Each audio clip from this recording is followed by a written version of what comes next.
আমি আগে একবার আসছিলাম, সেটা হচ্ছে 2018 বা 19-এ। আজকে হচ্ছে যারা হচ্ছে ফেসিবাদ বিরোধী আন্দোলনে ছিল গত 16 বছর নির্যাতিত নিপীড়িত যেই চেহারাগুলোকে আমরা সবসময় টিভিতে দেখতাম বা বিভিন্ন সময় যাদের কথা যারা বলতে চেয়েছে কিন্তু যাদেরকে দমিয়ে রাখা হয়েছে, সেই সব মানুষগুলোকে আজকে দেখছি, যেটি বেশ ভালো লাগছে।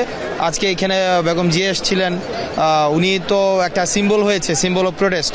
গত 16 বছর ধরে একটা আনওয়েভারিং একটা ওনার মেন্টালিটি ছিল, তো ওনার সাথে দেখা হয়েছে। মানে এক ধরনের মনে হচ্ছে যে একটা ইনক্লুশন হয়েছে, সব প্রতিবাদী সব হচ্ছে যারা প্রতিবাদ করেছে এই 16টা বছর নির্যাতিত হয়েছে, নিপীড়িত হয়েছে, সবার সাথে দেখা হচ্ছে, বেশ ভালো লেগেছে। না, আজকে দেখলাম যে সব ধরনের যারা শুধুমাত্র এই ফেসিবাদকে পৃষ্ঠপোষকতা দিয়েছে তাদের উপস্থিতি আজকে ছিল না, যেটি আমরা সেটি প্রত্যাশাও করি না, কিন্তু অন্যান্য যারা ছিল সব দলমত, রাইটিস্ট, লেফটিস্ট, সেন্ট্রিস্ট, সব ধরনের মানুষকে আজকে আমরা এখানে দেখেছি। এখানে হচ্ছে মানে এমন অনেকজনকে আমরা দেখতে পাচ্ছি যারা বিগত 15-16 বছর ধরে বাংলাদেশে কখনো আসতে পারেনি, এমন অনেককে দেখতে পাচ্ছি যাদেরকে জোর করে আসলে বাংলাদেশ সেনাবাহিনী বা সশস্ত্র বাহিনীর বিভিন্ন ডিপার্টমেন্ট থেকে বের করে দেওয়া হয়েছে শুধুমাত্র রাজনৈতিক কারণে। ওই মানুষরা যখন আসছে এখানে, তারা তাদের মনের ভাব প্রকাশ করছে এবং কথাগুলো বলছে, এবং এই যে এতদিনের যে আক্ষেপ, সেটা তো আজকে অনেকের ঘুচল। এমন অনেকে রয়েছে 16 আর্মি অফিসার কিংবা নেভি অফিসার ছিল, 16 বছর পরে প্রথম ক্যান্টনমেন্টে ঢুকতে পেরেছে, শুধুমাত্র রাজনৈতিক কারণে তাদেরকে দেশে বা দেশের বাইরে রাখা হয়েছিল। সেই জায়গায় এই মানুষগুলো যখন তাদের অনুভূতি প্রকাশ করে এবং নতুন করে নতুন বাংলাদেশের তারা স্বপ্ন দেখছে, তারা তাদের জায়গা থেকে ভাবছে যে তরুণ প্রজন্মের যারা প্রতিনিধি, তাদেরকে নিয়ে, তাদেরকে সামনে রেখে তাদের নেতৃত্বেই নতুন বাংলাদেশ এগিয়ে যাবে, এবং তারা এই আস্থাটুকু তাদের উপর রাখতে চায়। এবং সবচেয়ে গুরুত্বপূর্ণ যে বিষয়টি, সেটি হচ্ছে তারা স্বপ্ন দেখছে নতুন বাংলাদেশের, যে বাংলাদেশের নেতৃত্বে এই তরুণ প্রজন্ম থাকবে। এটি আমাদেরকে অনেক আশান্বিত করে, এবং আমরা মনে করছি যে অবশ্যই তাদের আজকের এই কথাগুলো এবং তাদের এই উৎসাহ আমাদের সামনের দিনের যে পথ চলা, এটাকে অনেক বেশি ত্বরান্বিত। আয়নাঘরে ছিল এমন ব্যক্তিও এসছে, এমন অফিসারও এসছে, তাদের সাথে দেখা হয়েছে কিনা, কি বলছে তারা? হ্যাঁ, এখানে শুধুমাত্র আয়নাঘর নয়, আয়নাঘরে ছিল বিভিন্নভাবে কোথায় গুম করে রাখা হয়েছিল তারা এতদিন জানতোই না, কিংবা দেশের বাইরে অনেকে নিষেধাজ্ঞা দেওয়া হয়েছিল, এমন অনেকে এসেছে। তারা আসলে যখন এক প্রকার হচ্ছে মানে চোখ ছলছল করতে এই কথাটি বলে যে তাদের জন্য এই বাংলাদেশে নতুন এক স্বাধীনতা এসেছে, এবং তারা স্বাধীনভাবে আজকে মুক্তভাবে চলতে পারছে, কথা বলতে পারছে, ফ্যামিলির কাছে যেতে পারছে, এটা আমরা মনে করি আমাদের অনেক বড় প্রাপ্তি। এবং আমরা বিশ্বাস করি এই যে নতুন একটি স্বপ্ন তৈরি হয়েছে আমাদের সকলের মাঝে, আমরা সকলে ঐক্যবদ্ধভাবে সেই স্বপ্নটা বাস্তবায়ন করব। খালেদা জিয়ার সাথে দেখা হয়েছে, কি বলেছেন? জি,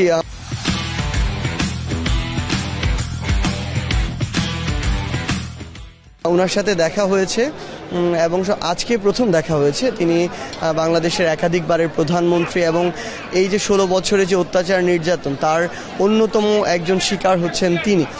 সেই জায়গা থেকে তিনি প্রথমেই ধন্যবাদ জানিয়েছেন, এবং তার জায়গা থেকে বলেছেন আমাদের ঐক্যবদ্ধ থাকতে হবে, দেশের জন্য কাজ করতে হবে, এবং সবচেয়ে গুরুত্বপূর্ণ তিনি যে জায়গাটি বলেছেন, আমরা যে সাহস নিয়ে এই কাজটি করেছি, এই সাহস যেন আমরা রাখি, নিজেদের ভিতরে কোনো ভেদাভেদ এবং বিভাজন যেন না রাখি, আমরা ঐক্যবদ্ধভাবে থাকলে কোনো অপশক্তি আমাদেরকে কোনোভাবে বাধাগ্রস্ত করতে পারবে না, এবং তিনি আমাদের জন্য শুভকামনা জানিয়েছেন। না, আমরা এমন একটা নির্বাচন কমিশন চাই, যে নির্বাচন কমিশন বাংলাদেশের মানুষের ভোটের অধিকার প্রতিষ্ঠা করতে এমন দৃষ্টান্ত স্থাপন করবে যাতে করে কেউ বাংলাদেশের ভোটের অধিকার কেড়ে নেওয়ার আর কোনোভাবে কোনো তৎপরতা চালাতে না পারে।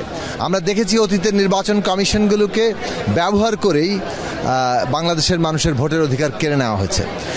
এই নির্বাচন কমিশনের কাছে প্রত্যাশা থাকবে যে তারা সাংবিধানিক প্রতিষ্ঠান হিসেবে নির্বাচন কমিশনকে ওই উচ্চতায় নেবেন যাতে করে ভোটের অধিকার প্রতিষ্ঠার ক্ষেত্রে এটার যে একটা সুরক্ষক হিসেবে নির্বাচন কমিশনের দায়িত্ব, সেটা তারা পালন করতে পারে।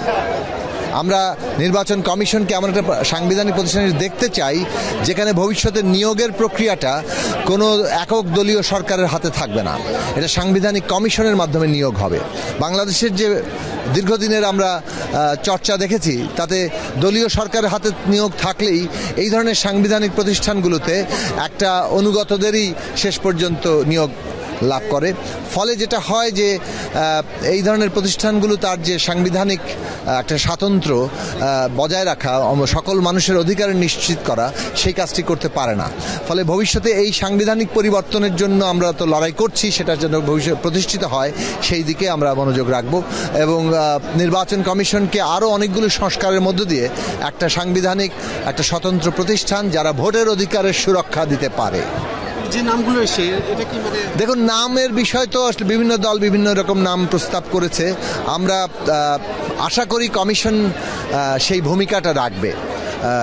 কমিশনের ওই প্রত্যাশার মধ্যে যদি কোনো ঘাটতি দেখি তাহলে আমরা নিশ্চয়ই তার প্রতিবাদ করব। যে গণতন্ত্র না থাকার কারণে গত 15-16 বছর ধরে জাতি কীভাবে কষ্ট পেয়েছে, আজকে একটা স্বাধীন মুক্ত পরিবেশে আমরা আসছি।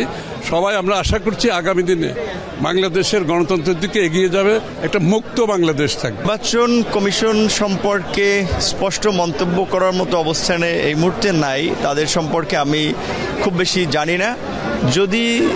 যেহেতু সরকার তাদেরকে দায়িত্ব দিয়েছে, তার মানে নিশ্চয়ই সরকারের কাছে তাদেরকে সঠিক ব্যক্তি মনে হয়েছে, সেহেতু সরকার সিদ্ধান্তকে আমরা স্বাগত জানাই। তাদের কাজকর্মের মধ্যে দিয়ে তাদের সম্পর্কে মন্তব্য আপনারা সামনে দেখতে পাবেন। যদি তারা জনগণের প্রত্যাশা অনুযায়ী, আকাঙ্ক্ষা অনুযায়ী কাজ করে তারা দায়িত্ব পালন করবেন, আর যদি সেটা পালনে ব্যর্থ হন তাহলে তো তাদেরকেও চলে যেতে হবে। কারণ এই যে বৃহত্তর একটা পরিবর্তন, এই পরিবর্তনের আগামীতে একটা কার্যকর ভূমিকা রাখতে হবে নির্বাচন কমিশনকে। যেহেতু ইতিমধ্যেই পৌরসভা, সিটি কর্পোরেশন, উপজেলা, স্থানীয় নির্বাচনগুলোর প্রতিনিধি যারা বিতর্কিত নির্বাচনে তাদেরকে সরিয়ে দেওয়া হয়েছে। তো আমরা আশা করব যে জাতীয় নির্বাচন আগে দ্রুত তারা স্থানীয় এই নির্বাচনগুলোর উদ্যোগ নেবে এবং ভোটার তালিকা হালনাগাদ সহ একটা অবাধ, সুষ্ঠু, নিরপেক্ষ নির্বাচনের জন্য যে কাজগুলো দরকার তারা সেখানে হাত দিবেন। এবং বিশেষ করে এসপি এবং ডিসি নির্বাচনকালীন সময়ে আপনার ডিসিরা যে রিটার্নিং কর্মকর্তা থাকে, এই পদ্ধতিটা একটা পরিবর্তন দরকার। সেটা সংস্কার কমিশন করবে এবং আমরা মনে করি নির্বাচন কমিশন এখানে একটা জোরালো ভূমিকা রাখবে যে নির্বাচন কমিশনের স্বতন্ত্র ক্যাডার নিয়োগদানের ক্ষেত্রে।